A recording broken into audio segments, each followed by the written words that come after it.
सब। उम्मीद करती हूँ सब ठीक होंगे। जैसा कि आप सब जानते हैं कि कोविड की थर्ड वेव है और इसीलिए जो है ऑनलाइन क्लासेस का सिलसिला दोबारा से स्टार्ट किया गया है और साइंस का ये आपका फर्स्ट लेक्चर है।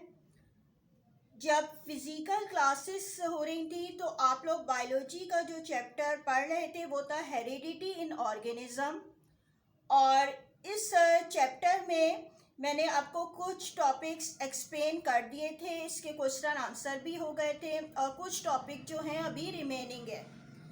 तो इसीलिए जो है मैं यही चैप्टर आपका कंटिन्यू करवाऊंगी पहले। तो इस चैप्टर में जो मैंने आपको स्टार्ट करवाया था टॉपिक वो था सबसे पहले सेल डिवीज़न से।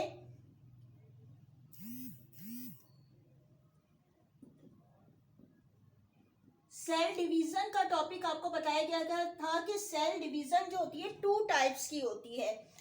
फर्स्ट जो टाइप होती है कहलाती है माइटोसिस और एक जो डिवीज़न होती है इसको कहा जाता है मियोसिस। ठीक है, और इसके बारे में आपको डिटेल में लिखवा भी दिया गया है, इसकी डायग्राम भी हो गई हैं, लेकिन दोबारा मैं ब्रीफली आपको थोड़ा सा एक्सप्लेन कर रही हूँ ताकि आपको आज का टॉपिक भी समझ में आ सके। माइटोसिस की जो डिवीज़न हो रही थी और इसकी मैंने डेफिनेशन आपको जो बताई थी कि in this type of cell division a parent cell divides into two daughter cell in a way that the number of chromosomes in the daughter cells remain the same as in the parent cell। यानी कि मैंने आपको बताया था कि अगर कोई भी सेल है, सपोज कि हम ये सेल ले लेते हैं इस तरह और इसमें नंबर ऑफ क्रोमोसोम है 4।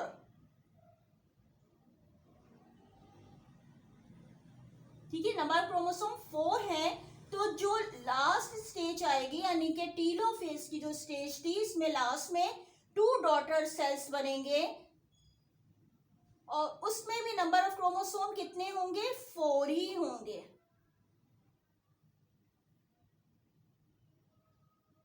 ठीक है, यानी कि इसमें नंबर ऑफ क्रोमोसोम क्या रहते हैं? सेम रहते हैं।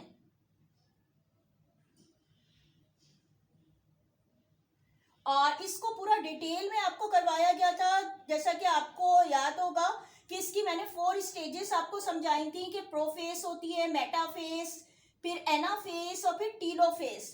ठीक है, ये पूरी स्टेजेस आपको ड्रॉ भी करवा दी गई थी और आंसर भी लिखवा दिया गया था। माइटोसिस की डिवीजन जो हो रही थी इसकी डेफिनेशन जो थी इसमें था कि नंबर ऑफ क्रोमोसोम, जैसे कि पेरेंट्स में 4 थे तो क्या हुआ कि नंबर ऑफ क्रोमोसोम पेरेंट्स में 4 हैं तो जो उनके डॉटर सेल्स बन रहे हैं उसमें भी नंबर ऑफ क्रोमोसोम 4 रहेंगे यानी कि सेम रहेंगे। तो ऐसी जो डिवीजन होती है इसको क्या कहा जाता है? माइटोसिस की सेल डिवीजन। और इसके बाद आपका मियोसिस भी तकरीबन हाफ जो है इसको लिखवा दिया गया था, एक्सप्लेन आपका पूरा हो गया था और इसकी डायग्राम भी कंप्लीटली आपको बता दी गई थी। एक दफ़ा दोबारा से मियोसिस भी मैं एक्सप्लेन कर रही हूँ ताकि आपको याद आ जाए कि मियोसिस की जो डेफिनेशन बताई थी कि उसमें बताया था कि मियोसिस को हम रिडक्शन सेल डिवीज़न भी कहते हैं। रिडक्शन क्यों कहते हैं? क्योंकि इसमें नंबर ऑफ क्रोमोसोम हाफ रह जाते हैं। ठीक है, यानी कि जैसे कि इसमें नंबर ऑफ क्रोमोसोम 4 थे, लास्ट में 4, उसमें क्या होगा? अगर स्टार्टिंग में 4 थे तो लास्ट में उसके हाफ रह जाएंगे। तो मियोसिस की अगर डेफिनेशन देखें तो क्या थी कि meiosis or reduction cell division is a special type of cell division in which a parent cell finally divides into 4 daughter cells in a way that the number of chromosome in each daughter cell reduce to half in their parent cell। यानी कि इसमें क्या हुआ कि number of chromosome half रह जाते हैं। और दूसरी चीज जो माइटोसिस से इसमें डिफरेंस थी कि आपको बताया गया था कि मियोसिस की जो डिवीजन हो रही थी ये 2 स्टेप में होती है।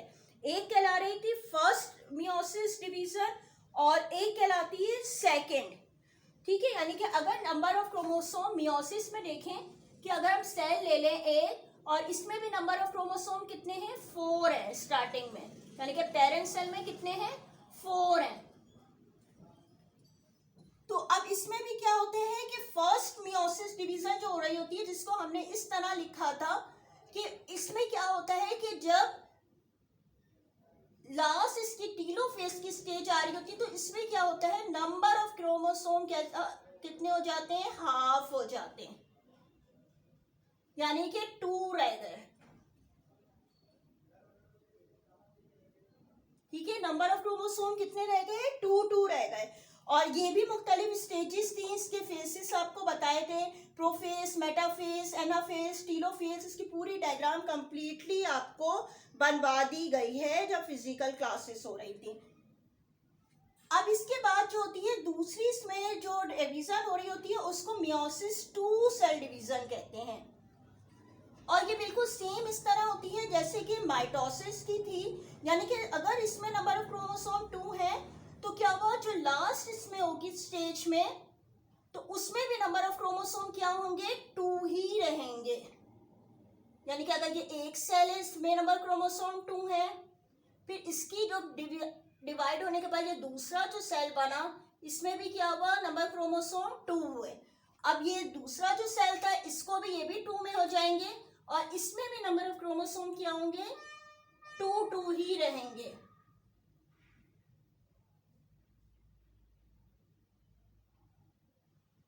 ठीक है, यानी कि ये किस तरीके से हुई डिवीजन, जैसे माइटोसिस में जितने सेम थे इतने ही रहे।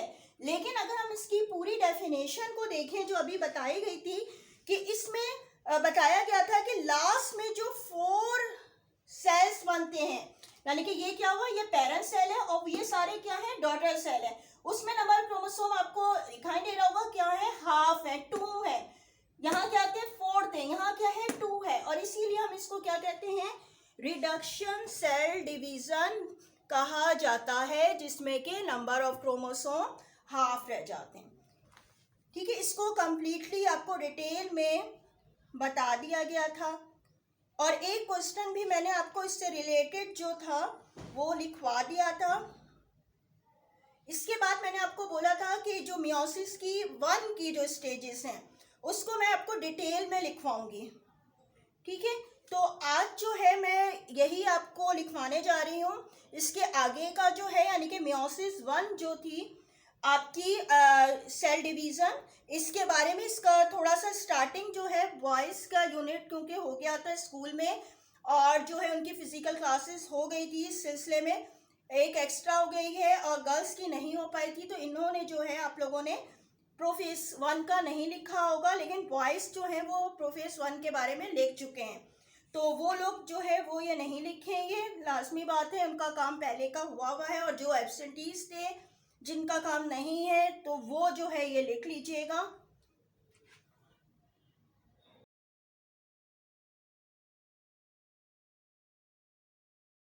अब क्लास अपना ये होमवर्क देख लीजिएगा। क्वेश्चन नंबर 8 तक मैं करवा चुकी हूँ, और क्वेश्चन नंबर 9 का ये स्टार्टिंग का जो है ये बॉयज़ कर चुके हैं, जो अभी आपको बता दिया है, तो ये दोबारा करने की उन्हें ज़रूरत नहीं है। गर्ल्स या एब्सेंटीज जो बॉयज़ भी थे वो ये लिख लीजिएगा। तो जो क्वेश्चन है आपका है कि डिस्क्राइब मियोसिस 1 इन डिटेल। सबसे पहले आपने हेडिंग डालनी है मियोसिस 1। ठीक है, इसको इस तरीके से आपने हेडिंग डाल देनी है, सेंटर, और ब्रैकेट में लिखिएगा फर्स्ट मियोटिक डिवीजन, यानी कि हम इसको मियोसिस या मियोटिक भी कहते हैं। इसके बाद इन्वर्टेड कॉमास में लिखिएगा first meiosis division is the reduction division during which the chromosome number is reduce to half, inverted commas close. ये आपने इन्वर्टेड कॉमास में डेफिनेशन लिख दी है। ठीक है, इसके बाद आपने हेडिंग देनी है डिफरेंट फेसेस, स्लैश डालिएगा, फिर स्टेजेस ऑफ, यानी कि फेसेस भी कहते हैं इसको, स्टेजेस भी कहते हैं, ऑफ फर्स्ट मियोसिस डिवीजन। इसके बाद आप लिखेंगे first meiosis division consist of the following 4 faces. कौन सी 4 फेसेस थी, प्रोफेस 1, सबके साथ अब आपने ये जरूर लिखिएगा 1, प्रोफेस 1, मेटाफेस 1, एनाफेस 1 और टीलोफेस 1। ठीक है, ये आप इसी तरीके से इसको लिखिएगा। और ये आपको अगर याद आ रहा हो तो ये क्वेश्चन नंबर 8 में भी जो है मैंने आपको इस तरह करवाया था ठीक है, लेकिन जो ये डिटेल में क्योंकि है तो इसको दोबारा इस तरह करना है आपने क्वेश्चन नंबर 9। और फिर प्रोफेस की, फिर इसके बाद जो आप लिखेंगे कि प्रोफेस के सारे पॉइंट्स के उसमें क्या चेंजेस हो रही थी सेल में, तो वो जो है डिस्क्राइब करना है। तो ये वाला क्वेश्चन नंबर 9 आपने इस तरीके से ही स्टार्ट करना है, और ये डिटेल में है, और इसकी डायग्राम वगैरह तो आप लोग पहले बना चुके हैं, वो दोबारा बनाने की ज़रूरत नहीं है। यहाँ से आपका होमवर्क है क्वेश्चन नंबर 9 से। अच्छा क्लास, अब क्या करना है, प्रोफेस 1 की हेडिंग डालनी है, साइड हेडिंग, फिर पॉइंट वाइज इसको एक्सप्लेन करना है। 1 पॉइंट है, prophase 1 is the first stage of first meiosis division. ठीक है, इसकी फर्स्ट स्टेज होती है। अच्छा, ये जब मैं एक्सप्लेन कर रही हूँ तो आपके जर्नल में जो डायग्राम है उसको ज़रूर ओपन करके रखिएगा, ताकि आपको जो है वो समझ में और ज़्यादा अच्छी तरीके से आ जाए। वैसे फिजिकल क्लासेज जब स्कूल में थी तो ये एक्सप्लेन हो गया था विद डायग्राम, ठीक है, लेकिन जब आप इसके पॉइंट्स लिख रहे हैं उस वक्त भी एक दफ़ा इसको ज़रूर डायग्राम को देखते रहिएगा। सेकेंड पॉइंट है, each chromosome is duplicated, homologous chromosomes come together and form pair.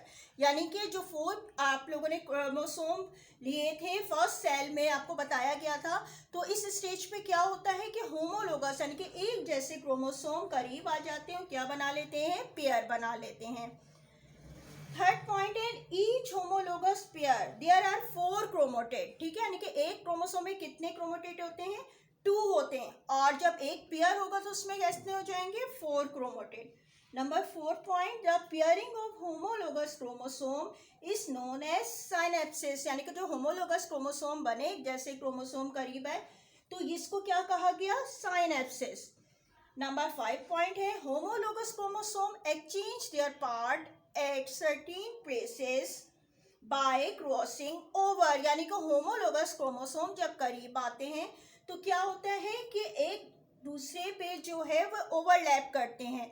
ठीक है, ये क्रोमोटिड और जो होते हैं अपने जेनेटिक मटेरियल जो होते हैं एक दूसरे को ट्रांसफर कर रहे होते हैं। ये प्रोसेस क्या कहलाता है, क्रॉसिंग ओवर का प्रोसेस कहलाता है। इसके बाद जो है नंबर 6 पॉइंट का है कि nuclear membrane disappear. Nuclear membrane जो है डिसअपियर हो जाती है, ख़त्म हो जाती है, और इसके बाद जो है स्पेंडल फॉर्मेशन बिगिन। यानी कि ये शुरुआत हो जाती है, इसके बनने लगते हैं स्पेंडल फाइबर, और जो क्लियर नज़र आएंगे वो स्पेंडल फाइबर किस स्टेज में आएंगे, मेटाफेज स्टेज में। तो ये पूरी जो सेंटेंस लिखवाए गए हैं सारे, ये किसके बारे में, प्रोफेस 1 के। ठीक है, यानी कि ईयरली और लेट दोनों जो उसमें चेंजेस हो रही थी उसको कंबाइन करके प्रोफेस 1 का नाम दिया है, और उसमें सारे आपको उसमें होने वाली चेंजेस जो हैं वो लिखवाई गई हैं। ठीक है, एक दफ़ा फिर बता दूं कि बॉयज़ ने ये काम कर लिया है तो ये दोबारा नहीं कीजिएगा यहाँ तक। इसके आगे का जो है यानी कि जब मेटाफेज 1 लिखवाया जाएगा तो फिर जो है बॉयज़ और गर्ल्स दोनों ही ने करना है। अभी जो है वो जो सिर्फ एब्सेंटीज बॉयज़ थे वो करेंगे, अदरवाइज इनका जो काम है ये हुआ है यहाँ तक, और ये आप लोग कर लीजिएगा सब, जिसके पास नहीं है वो भी, और गर्ल्स ने तो सब ने ही करना है प्रोफेस 1। इसके बाद इसका रिमेनिंग जो आंसर है यानी कि मेटाफेज है, फिर एनाफेज, टीलोफेज, इसको जो है नेक्स्ट लेक्चर में लिखवा दिया जाएगा। आज तक के लिए इतना ही था। थैंक यू, अल्लाह हाफिज़।